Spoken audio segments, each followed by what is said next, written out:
Maagang na traffic kanina mga motorista at commuter sa northbound lane ng EDSA Oliveros Drive dahil sa karambola ng 5 sasakyan.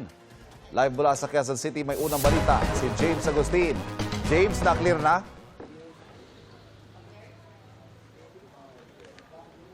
Iban sa mga oras na ito ay naigilid na yung mga sasakyan na nasangkot doon sa karambola. 8 nga ang sugatan matapos masalpok ng isang SUV ang 4 na sasakyan dito sa northbound lane ng EDSA malapit sa kanto ng Oliveros Drive dito sa Quezon City. Nabasag ang windshield at natuklap ang bubong ng isang SUV matapos mabangga ang 4 na sasakyan pasado alas 5 ng umaga kanina.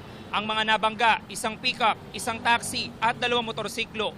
Ayon sa driver ng pickup, unang nasalpok ng SUV ang kanyang sasakyan. Nagpaikot-ikot daw ito ng ilang beses bago tumbukin ng taxi at 2 motorsiklo. Ito rin ang lumalabas sa inisyal na investigasyon ng QCPD Traffic Sector 1. 8 ang naitalang sugatan, ang 3 sakay ng SUV, taxi driver at 4 na sakay ng 2 motorsiklo. Dinala silang lahat sa ospital. Maagang nagdulot ng traffic sa northbound lane ng EDSA Balintawak ng aksidente na nasakop ang 2 lane ng kalsada.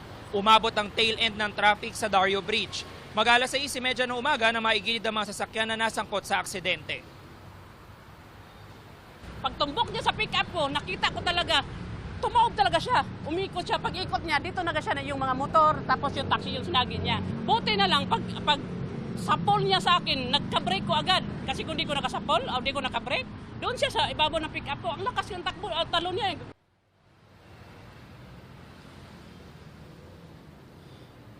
Samantala, Ivan, ilang minuto pa lamang yung nakakalipas na umalis yung mga tao ng MMDA dito pero naglagay na muna sila ng kusot doon sa bahagi ng kalsada kung saan may tumagas na langis at lahat ng sasakyan niya na nasangkot sa aksidente dinala na sa QCPD Traffic Sector 1 habang nagpapatuloy yung investigasyon. Silipin naman po natin yung lagay ng trapiko dito sa northbound lane ng EDSA Balintawak. Maluwag na po ngayon, lahat ng lanes ay passable na. Kanina, 2 lane kasi yung nasakop ng aksidente. Kumpara kanina talaga na usad pagong yung mga motorista dito sa bahagi ng kalsada. Yung muna yung latest mula po rito sa Quezon City, James Agustin, GMA News.